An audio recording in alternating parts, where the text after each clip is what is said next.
Me conta, você sabe como ajudar os seus alunos que têm dificuldade com a ortografia? Você sabe quais são as melhores estratégias para ajudar eles a ter mais confiança na escrita? Pois é, eu sou a Mara Duarte da Costa e eu quero te ensinar hoje isso nessa aula, tá? Da professora Márcia Valéria, que é uma especialista em alfabetização, especialista em dificuldades de aprendizagem, e ela vem aqui para mostrar para vocês estratégias para trabalhar com os alunos que têm dificuldades na hora de escrever, tá? Então, vai trazer métodos, estratégias para melhorar a escrita dos seus alunos aí na sua sala de aula. Inscreva-se aqui no canal, ative o sininho e prepare-se para uma aula que vocês vão ficar, ó, de queixo caído, tá bom? Professora Márcia, agora é com você.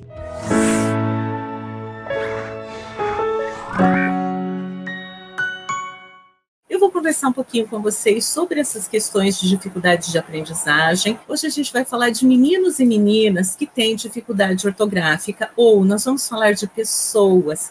Quem de nós não tem uma dificuldade para pensar nos conceitos ou na condição ortográfica do nosso sistema de escrita? Talvez esse seja um dos sistemas mais difíceis de serem compreendidos. É por isso que ele requer uma atenção muito especial. E onde que começa essa atenção especial? Começa lá na educação infantil, quando nós começamos a dar para as nossas crianças a ideia do que é esse conceito, do que é trabalhar com esses desenhos, do que é reconhecer esses desenhos. E quando nós passamos pelos anos iniciais do processo de alfabetização, que nós vamos entender o nosso sistema de escrita alfabética, para quê? Durante esse processo de conhecimento desse código, a gente descubra duas coisas importantes: o que são regularidades e o que são irregularidades desse código. Mas para reconhecer tudo isso, nós precisamos de ter professores e professoras, nós precisamos de ter técnicos, e aqui quando eu chamo de técnicos, eu estou falando de psicopedagogos, de neuropsicopedagogos, eu estou falando de psicólogos que fazem atendimento. Eu estou falando de todas as pessoas de mães e pais que ajudam nas tarefas escolares. Então, eu estou falando de pessoas que trabalham no seu dia a dia com essa comunicação, com a comunicação da linguagem escrita. E essa comunicação da linguagem escrita, ela é muito diferente da nossa linguagem oral, e ela requer um tempo de aprendizagem que, de acordo com uma das nossas maiores pensadoras de alfabetização, e eu vou trazer aqui um pouquinho da fala dela, a professora Magda Soares, que esse ano ela acabou nos deixando aí logo no começo do ano. E ela diz que o processo de alfabetização, ele se constrói desde o momento em que nós começamos a interagir com a cultura do escrito. E a cultura do escrito, ela está em todos os lugares. Ela está nas telas, ela está nas ruas, ela está nas placas. Só que essa cultura do escrito, ela não pode ser só mencionada, ela tem que ter uma intencionalidade pedagógica. Então, eu vou trazer um pouquinho dessas falas durante a minha fala, e eu quero deixar para vocês também alguns materiais de referência. Então, para professores que trabalham lá no ciclo de alfabetização, e eu chamo ciclo de alfabetização, o Infantil 4, que são os grupos de 4 anos que estão entrando na pré-escola, os grupos de 5 anos, que aqui no meu município nós chamamos de Infantil 5, mas são esses grupos de primeira e segunda fase aí da nossa alfabetização, e depois o primeiro, o segundo e o terceiro ano que compõem o ciclo de alfabetização. Dentro desta condição, nós vamos desenvolver as principais ideias que toda criança ou que toda pessoa precisa construir para entender como se dá essa formação e os princípios da linguagem escrita. Mas quero deixar também alguns materiais de referência, por exemplo, esse livro do Celso Antunes, Trabalhando com Jogos e Habilidades para as Múltiplas Inteligências. Esse livro, ele é todo recheado de jogos. Então, como que eu posso fazer um jogo para trabalhar a linguagem escrita? Então, por exemplo, eu vou mostrar para vocês daqui a pouco esse jogo aqui, ó, que é o Bingo do H. O Bingo do H, a ideia dele, ele parte desse livro, porque nós temos um correspondente dentro da nossa escrita gráfica, que é o tal do NH, CH, LH, e esse H ele não tem som, só que ele faz parte de um monte de palavras, e para fixar, para memorizar, para compreender quando eu uso o que, eu preciso criar algumas estratégias. Então, um dos jogos que eu vou mostrar para vocês, uma das ideias, está dentro desse material, que tem muitas outras. Eu vou mostrar uma das ideias. Então, aqui nós temos jogos para trabalhar linguagem matemática, para trabalhar linguagem escrita e para trabalhar também outras áreas do conhecimento. Porque quando nós pensamos no processo de aprendizagem desse sistema gráfico, tudo que nós temos dentro do referencial, seja na linguagem matemática ou seja na linguagem do código escrito, ele é formado por símbolos. E como esses símbolos, eles podem chamar a atenção de quem está aprendendo para que a gente grave algumas situações que precisam de memorização e outras que vão fazer com que o nosso cérebro faça associações, e essas associações nos permitem compreender as correspondências do nosso sistema gráfico. Um outro material que eu adoro também é do Arthur Moraes, ele fala sobre como ensinar ortografia. E o último que eu coloquei aqui, ele não é de uma pessoa que vem do nosso contexto da pedagogia, ele vem do contexto da fonoaudiologia, e eu gosto muito do Jaime Luiz Orsi, porque ele faz uma pesquisa sobre os principais erros da linguagem escrita que acontecem com as crianças no processo de alfabetização e de 1º a 5º ano na escrita de um texto. E ele enumera essas correspondências. Então, ele vai falar um pouquinho sobre apoio na oralidade, sobre correspondência múltipla, sobre generalização, sobre trocas surdas e sonoras, que são situações de aprendizagem que precisam ser reconhecidas pelo professor ou pelo técnico, pelo psicopedagogo, pelo neuropsicopedagogo, para que a gente possa fazer intervenções e oferecer respostas às necessidades das crianças. Além, claro, de tratar um pouquinho do que são distúrbios de escrita, o que é uma desortografia, o que é uma disgrafia, o que é uma dislexia. Então, como tratar esses transtornos, que são transtornos do neurodesenvolvimento? É algo que impede com que esse sujeito, com que a criança consiga desenvolver de uma forma mais tranquila, mais natural, esse reconhecimento do código escrito.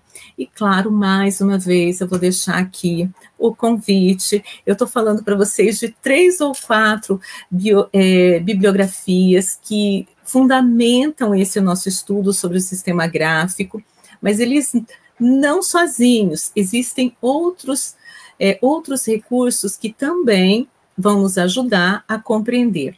Para quem é antigo, e eu sempre brinco com essa ideia, que eu sou do século passado, gente antiga gosta de ler livros, então, na medida do possível, olhem para esses materiais, que são recursos que podem nos ajudar a criar estratégias para trabalhar com a nossa sala de aula, porque é lá na sala de aula que nós percebemos as dificuldades.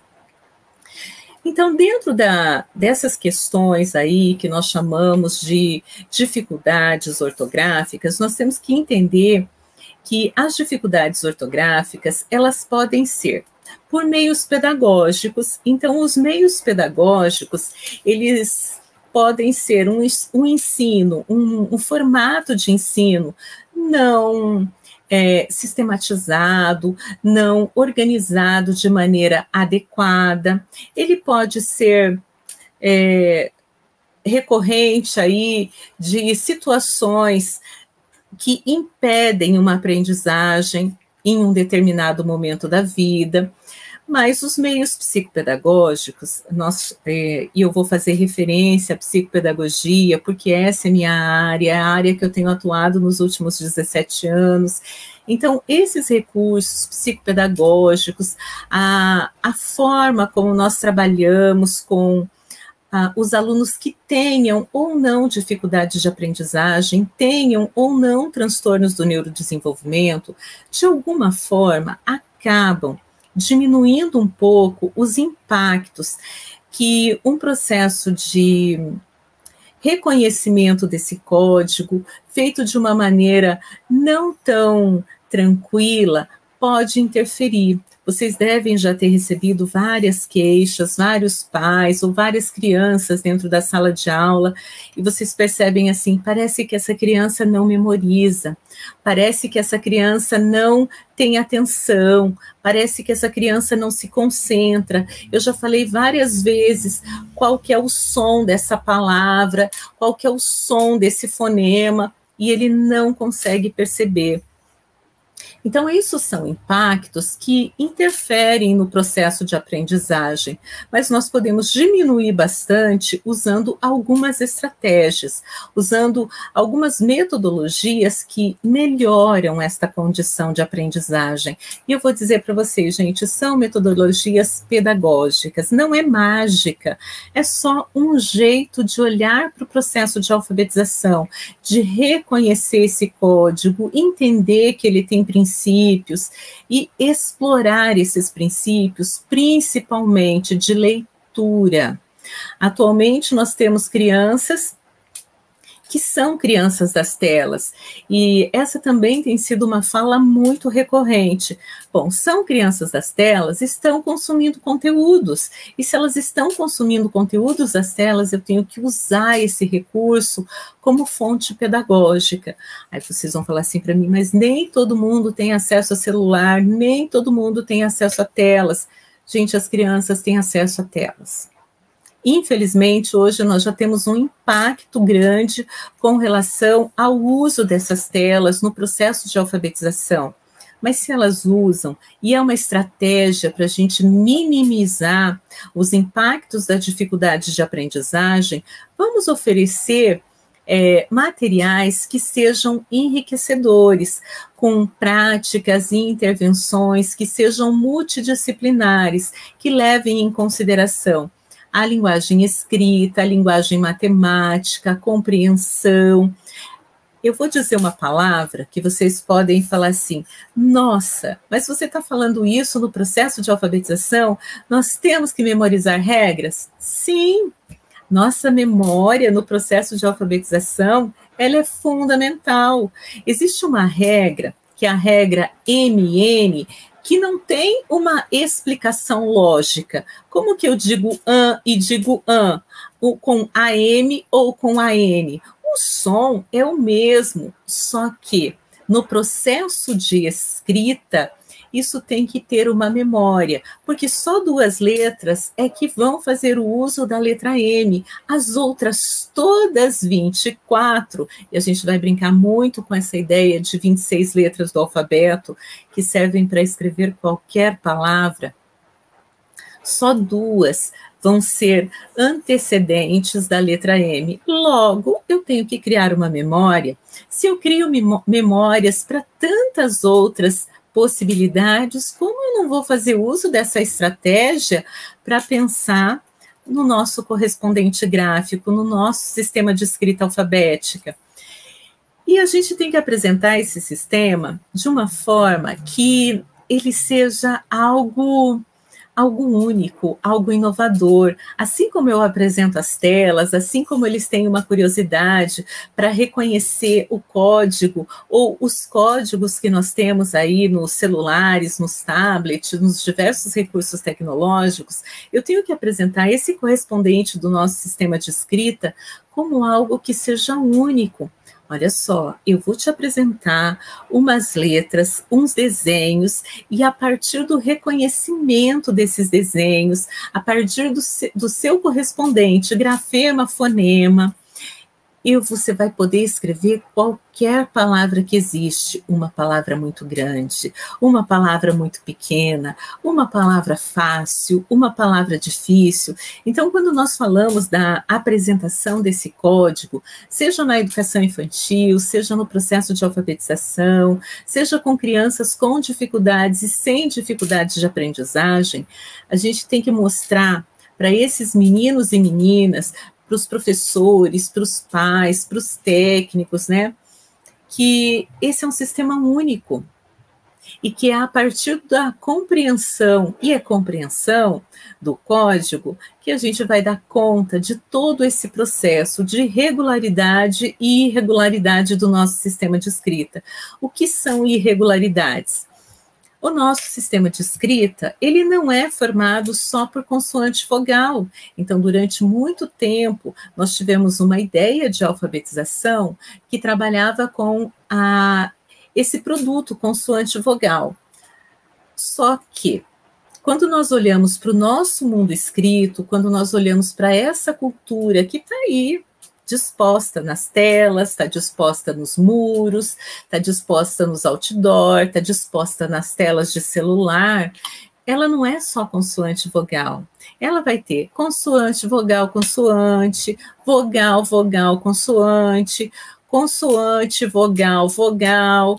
Ela vai ter vogal, consoante, vogal. Então, nós vamos ter aí várias situações que saem dessa correspondência consoante vogal, que sai desta regra que eu vou ensinar somente uma família e ensinando aquela família, ele vai dar conta da compreensão do código de escrita. Nós temos dentro do código as regularidades. Então, uma regularidade pode ser a palavra bola, né? Eu tenho 4 sons para 4 símbolos gráficos. Só que eu posso dizer para vocês, muito bem, então agora eu quero que vocês escrevam para mim a palavra bolinha. A palavra bolinha ela é derivada de bola, só que a palavra bolinha tem irregularidades ortográficas. Então, eu não posso só usar essa estratégia. Eu tenho que dizer que o nosso código ele é formado de uma genialidade tão grande que só com essas 26 letras, quando eu compreendo a correspondência dessas letras e sua aplicação, ele vai escrever qualquer palavra. Seja uma palavra fácil, uma palavra regular, ou seja uma palavra difícil, que é considerada uma palavra com as irregularidades do nosso código. Aqui eu vou trazer para vocês 1 ou 2 casos que podem ser considerados um transtorno de aprendizagem quando nós não compreendemos bem esse código. Então, eu posso dizer assim, nossa, mas esse menino ele não consegue dar conta de escrever uma palavra utilizando toda a regularidade do nosso sistema. Mas eu acho que ele tem um transtorno de aprendizagem. Talvez ele tenha uma desortografia. Desortografia é um transtorno de aprendizagem específico de escrita, que tem muito a ver com a incompreensão do nosso código. Na grande maioria dos casos que nós vemos aí uma desortografia, nós temos um contexto pedagógico que não foi adequado à compreensão do sistema de escrita alfabética. Então, a criança ou o sujeito não foi apresentado a como compreender esse sistema, que tem princípios. Um dos princípios é essa relação oral e escrita. Ele vai fazer uso daquilo que ele percebe por meio da escuta para fazer uma transposição gráfica. Mas olha, nesses últimos anos, eu tive a oportunidade de estar trabalhando com um aluno surdo que fez implante coclear. Então, até o meu conhecimento, algum tempo atrás, eu conseguia compreender esse código porque o surdo faria uso da Libras, só que esse meu clientinho, agora, ele é oralizado. E sabe qual é a dificuldade dele?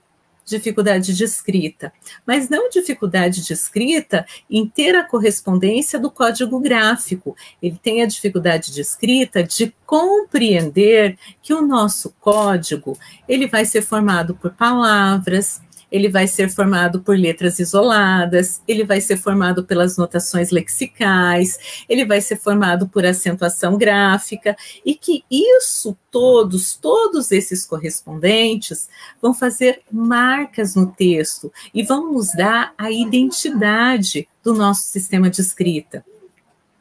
E qual é a forma de trabalhar com um sujeito que tem uma perda? Nós sabemos que o surdo, mesmo com implante coclear, ele tem uma perda porque ele não consegue perceber todos os sons do mundo e muito menos reproduzir isso de forma autônoma, ele precisa de auxílio. Qual é a grande dificuldade dele? Compreender essas pequenas condições do nosso código escrito. Uma das questões é a nossa classe de palavras. Então, nas classes de palavras, nós temos aí substantivos, adjetivos, artigos, nós temos pronomes que formam esse conjunto de estratégias para a gente trabalhar o nosso sistema gráfico.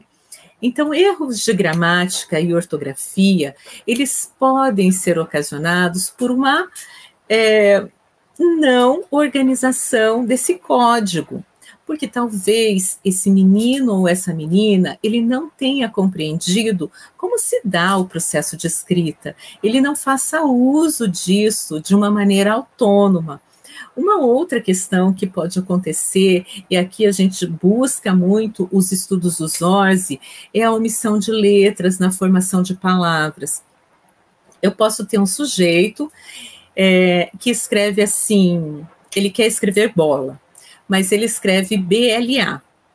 E aí a professora fala assim, nossa, mas ele já está escrevendo, ele está muito bem, olha, ele já está quase escrevendo bola. Quase escrevendo bola, porque para escrever bola, ele precisa realmente desses 4 símbolos, desses correspondentes, ou que não seja um símbolo regular, como é o caso da palavra bola, pode ser, por exemplo, a palavra pedreiro, então ele escreve pedreiro, ele pula o i, ele omite o i, porque durante a percepção que ele faz da palavra, essa omissão do ei talvez não tenha ficado tão clara para ele, que às vezes eu vou ter 2 vogais juntas e que elas vão formar uma correspondência sonora no interior da palavra. Então, eu vou ter que ter esse trabalho de organização, de sistematização, de chamar a atenção da nossa criança, do nosso adolescente, para a condição de escrita, que é uma condição diferente da condição de fala. Então, eu estou aqui no noroeste do Paraná. No noroeste do Paraná, nós temos uma pronúncia para a palavra leite, que termina com i no final. Se eu estivesse morando no sul, na região de Curitiba, eu falaria leite. E a palavra leite se escreve com e no final. Só que aqui eu não tenho essa articulação. Eu tenho o som de i, mas a minha criança vai ter que saber que mesmo eu tendo uma sonorização, uma articulação oral de i no final, essa palavra na linguagem escrita, ela tem um correspondente final, que é a letra E. Então, ela vai precisar de ter uma consciência do interior da palavra, que ela pode ser causada por várias situações. Uma delas pode ser aí a nossa própria organização de sistema linguístico, né? Que nós temos aí um povo, um país muito grande, com diversas características linguísticas. Bom, nós temos aí questões importantes que elas sempre aconteceram, mas agora elas estão mais evidenciadas, que são aí as nossas dificuldades de pontuação, acentuação. Parece que, de algum modo, em algum momento, disseram assim: nós não precisamos mais acentuar palavras, ou nós não precisamos mais usar o sistema de pontuação. Isso não é verdade, porque na nossa linguagem oral, a própria verbalização vai nos dando esta condição. Nós chamamos a atenção. Olhem para isso, prestem atenção, vejam aqui, olhem no final dessa frase. Nós chamamos a atenção da criança, nós damos para ela a entender que existe ali uma articulação diferenciada.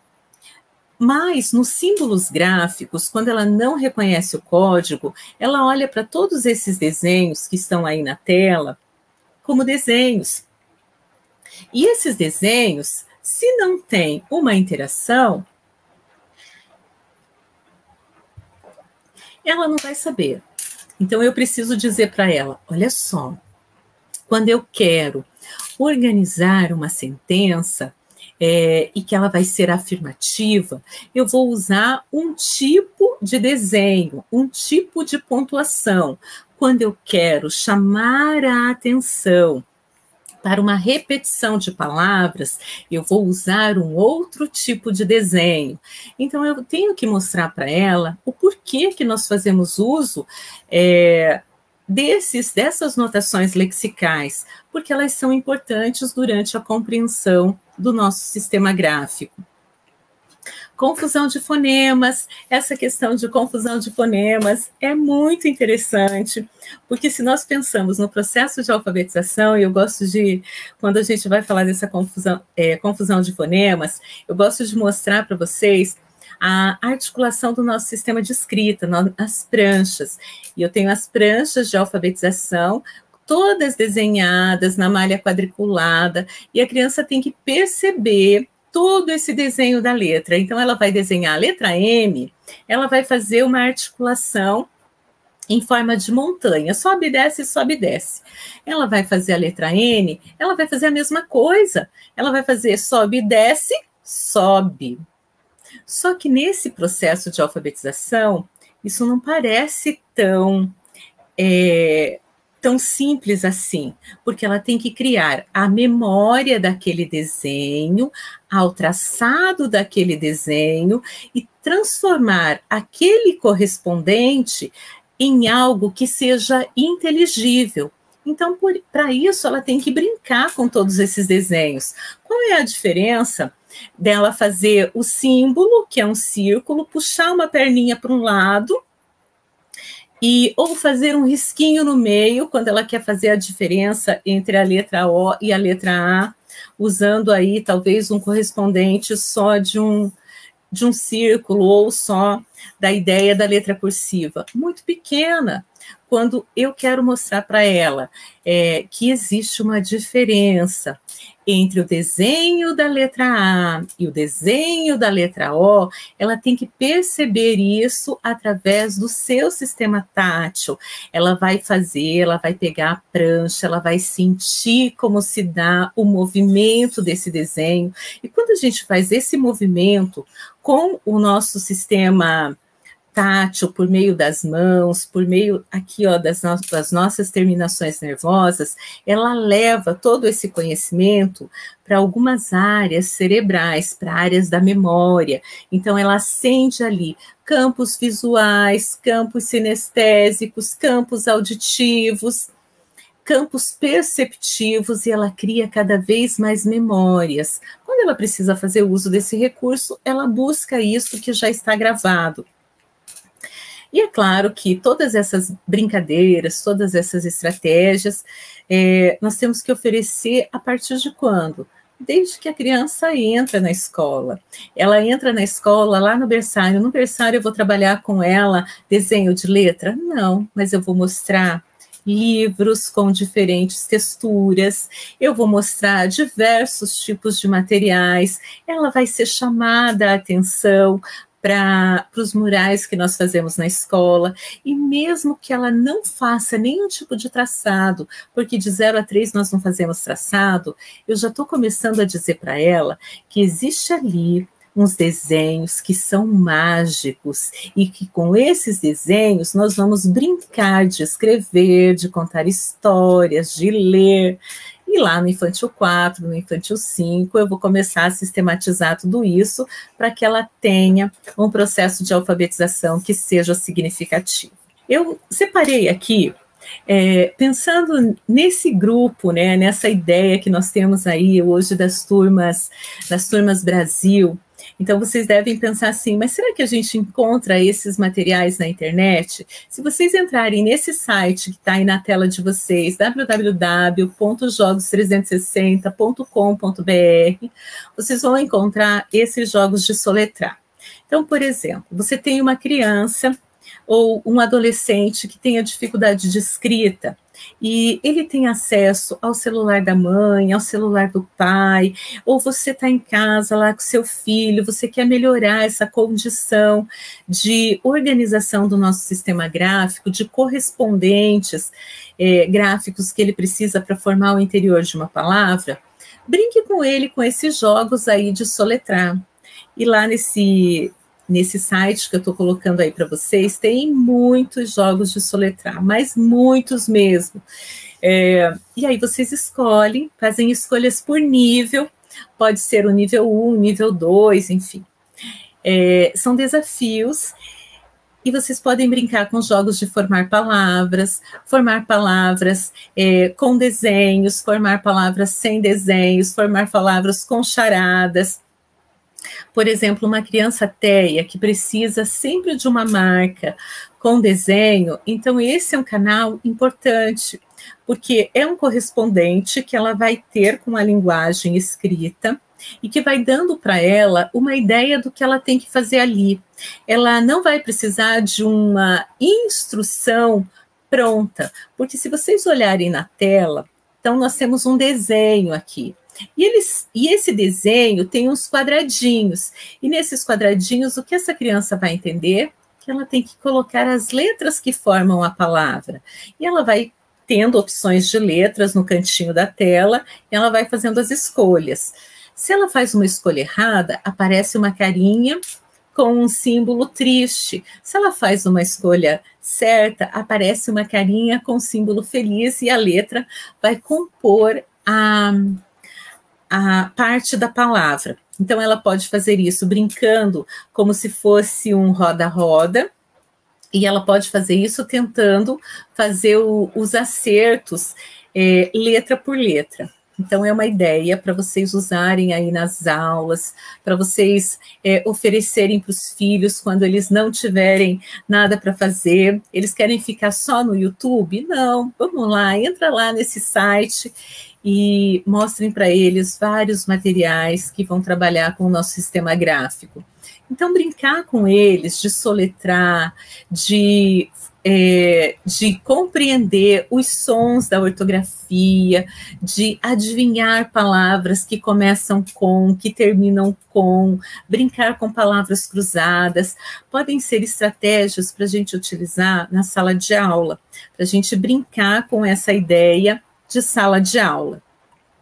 Eu coloquei aqui como recurso didático, e aí vocês têm uma foto de um clientinho que estava brincando com esse mesmo jogo. É esse jogo aqui, a gente chama ele de roda-roda. Eu vou mostrar para vocês, mas ele é aquela ideia do jogo lá que tinha no domingo. Você tem a roda, e a criança tem uma prancha, que é essa prancha aqui, e nós vamos brincando de formar palavras. E o mais gostoso, o diferencial do jogo é que ela vai mexer, e aí depois vai tirar lá uma quantidade de uma quantidade numérica. Além de trabalhar com o correspondente gráfico, nós já podemos brincar também com a linguagem matemática e brincar com ela com o dinheirinho e mostrando que a partir do que ela vai acertando, ela pode ganhar mais dinheiro ou menos dinheiro. Gente, isso é sucesso de público.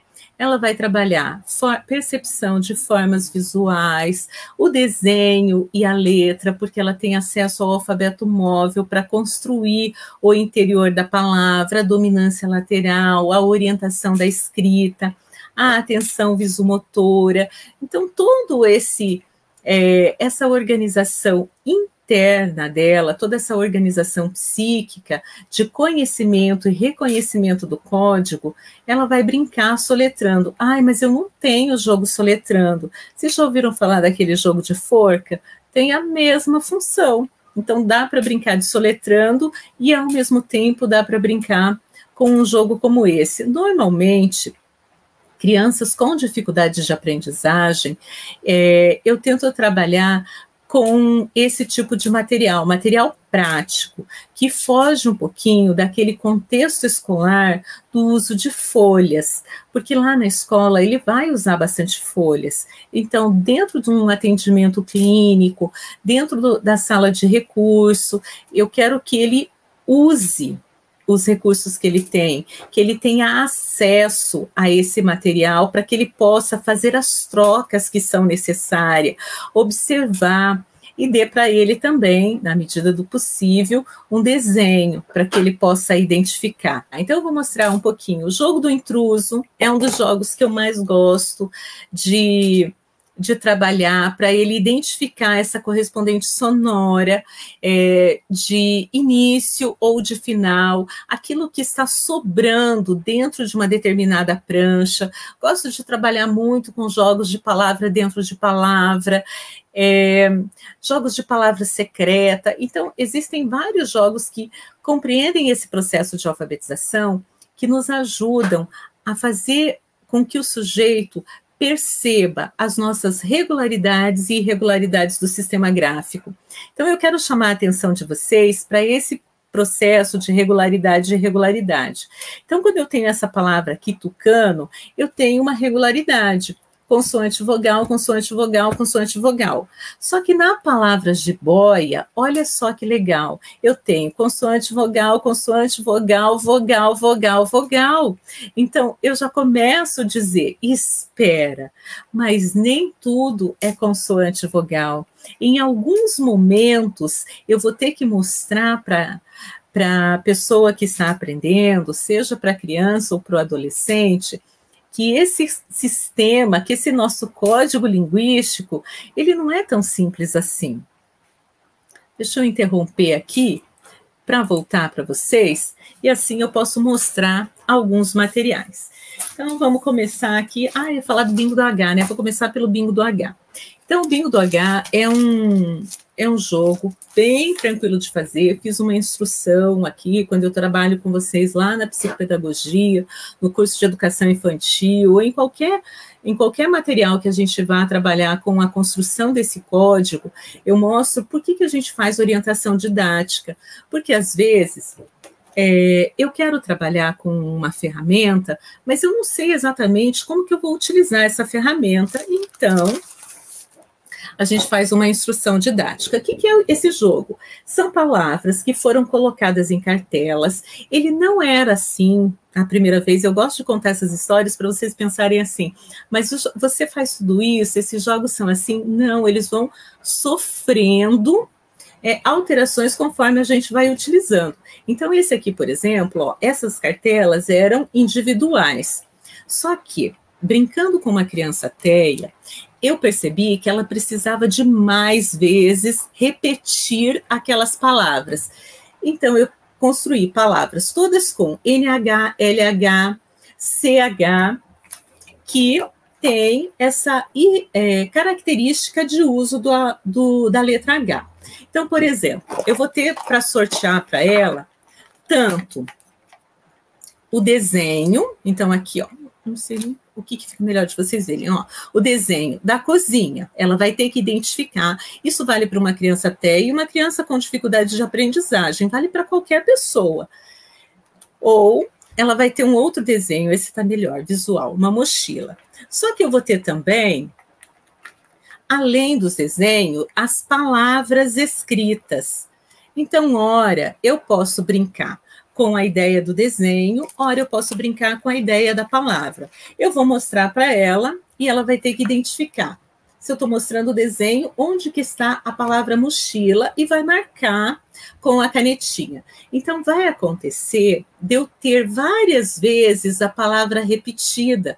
Então, eu vou ter a palavra aqui na primeira, vou ter a palavra na segunda e vou ter a palavra, às vezes, na terceira. Olha, nessa daqui, nessa prancha, repetiu a palavra olho na segunda cartela e na última cartela que eu estou vendo aqui.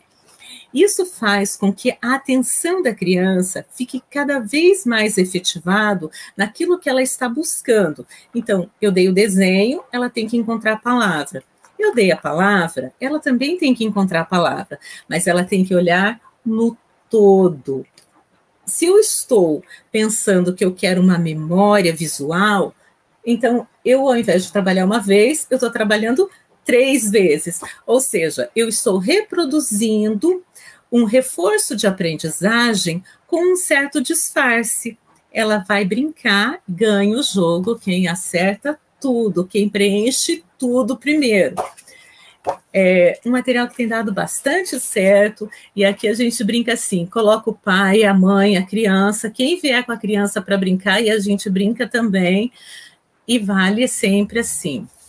O que vale? Vale um pirulito, vale uma bala, vale um lápis. A gente dá sempre aí algum reforço positivo, porque sempre os reforços positivos são importantes. Um outro material, que é o jogo do intruso, esse aqui também tem as orientações didáticas.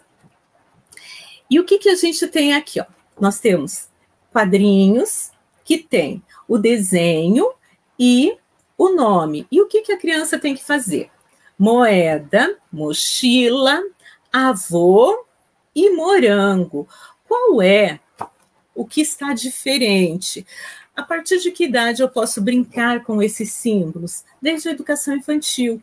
Ai, mas e se eu estiver lá no primeiro ano? Além de brincar, além de falar, além de explorar a oralidade, eu posso começar a escrever as palavras. Eu posso usar recursos de contexto para contar uma história.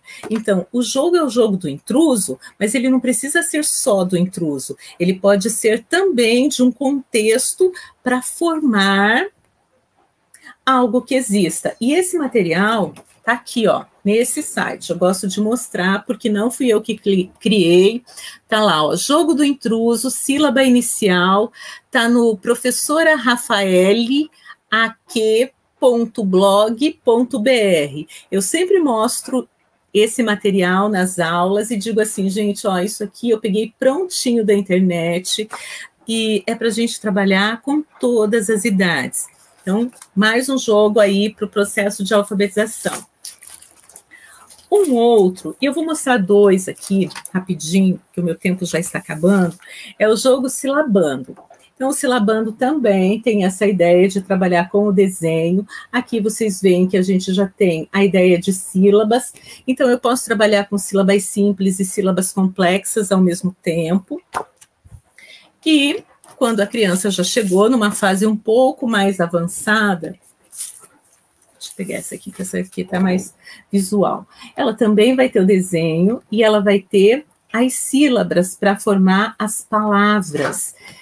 E a mesma coisa. Então, tanto aqui a gente vai brincar de silabando, quanto aqui nós vamos brincar de silabando. Qual é a diferença das 2 pranchas? Uma, ela já vai ter grafada as letras. A outra, ela vai ter que compreender como se dá esse código. Posso jogar com ela, brincar com ela ao mesmo tempo? Posso, depende da nossa condição. Posso brincar com isso na sala de aula? Também.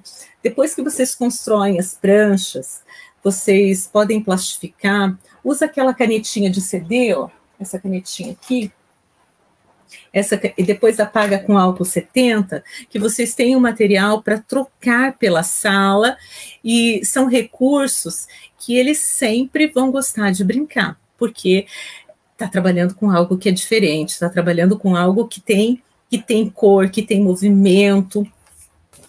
Deixa eu pegar mais um aqui para... a palavra secreta. Deixa eu mostrar a palavra secreta. Palavra secreta também é com desenhos. E aqui, ó, cada prancha a gente tem 3 palavras e ela vai ter que fazer a associação de como compor o interior dessa palavra.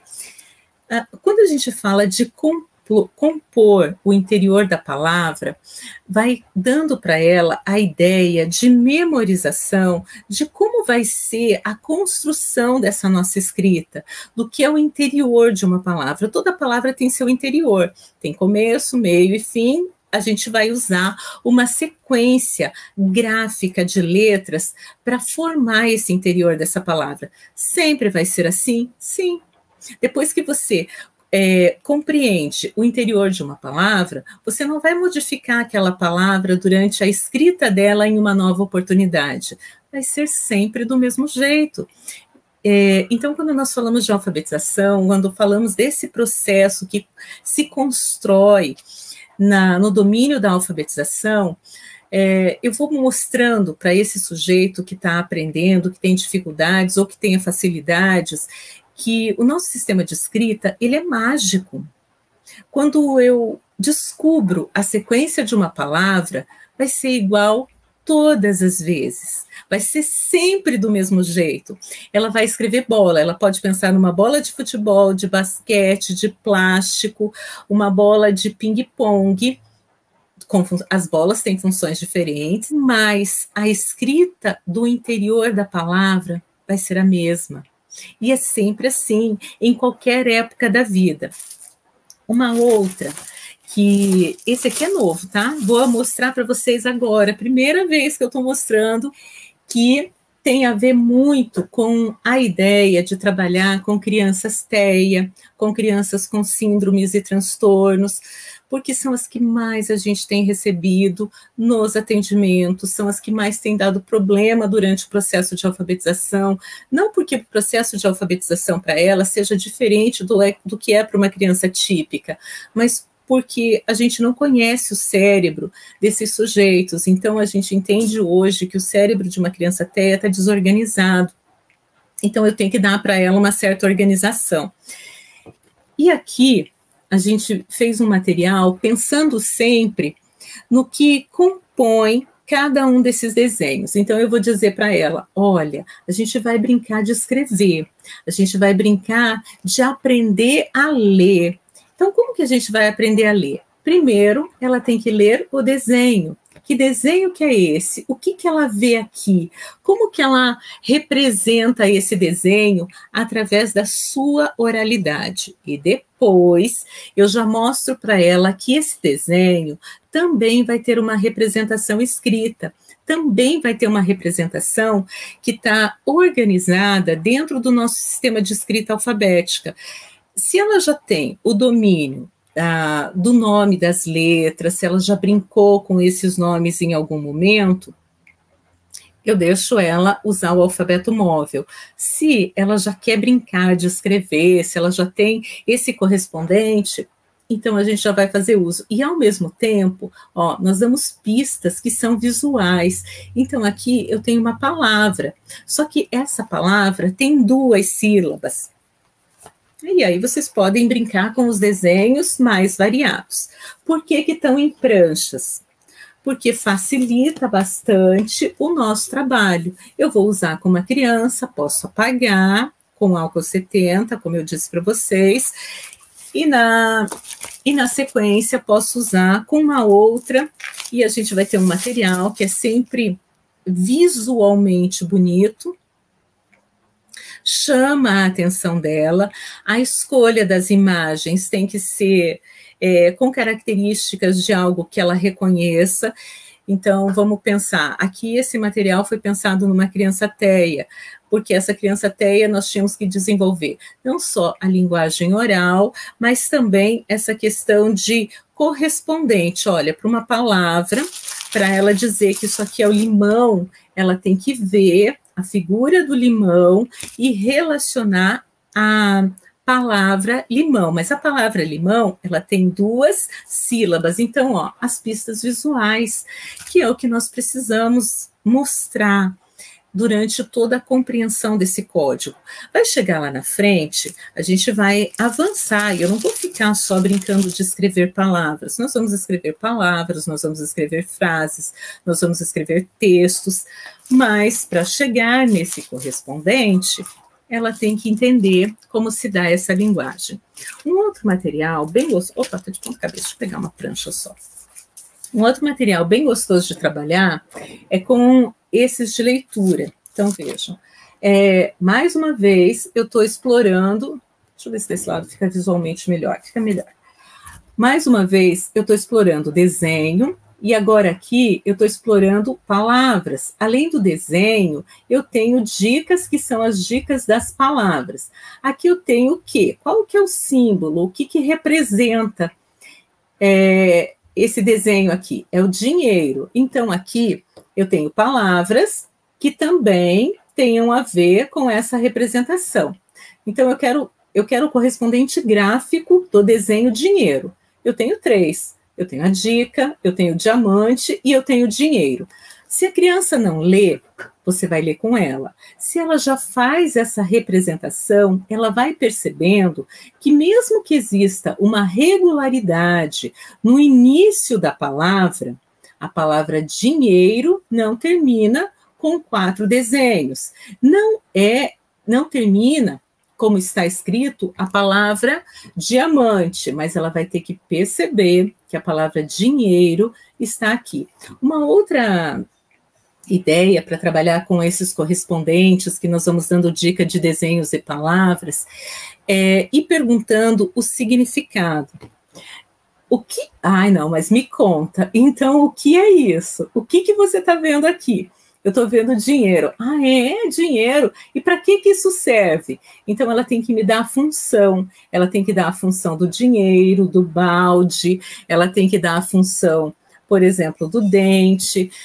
Porque não é só ver o desenho, é entender como esse desenho, ele entra no nosso contexto de fala, no nosso contexto de uso, porque senão esse código não faz sentido. Esse código tem que fazer sentido. E ele tem que fazer sentido para quem? Para quem está aprendendo. Não é para mim. Para mim, Márcia, ele faz sentido. Eu reconheço esses desenhos e sei usar eles como função. Mas para quem está aprendendo, ela tem que olhar para esses desenhos e dar função. Compreender de onde vem, como que é, por exemplo, onde que vive, ou aqui, para que serve. Não importa qual o correspondente, o importante é que vocês brinquem com eles e perguntem assim, não me conta, você sabe o que é isso? É um band-aid. E para que serve? Para a gente colocar, para resolver o problema lá quando a gente corta o dedo. Mas uma criança até vai falar desse jeito? Talvez não. Mas talvez ela comece a perceber a função de cada um desses desenhos e a sua representação. Assim, ela guarda numa área do cérebro todos os desenhos, todas as imagens, e na outra ela começa a guardar o correspondente gráfico, e ela vai fazer a associação disso quando nós estivermos usando as funções de escrita.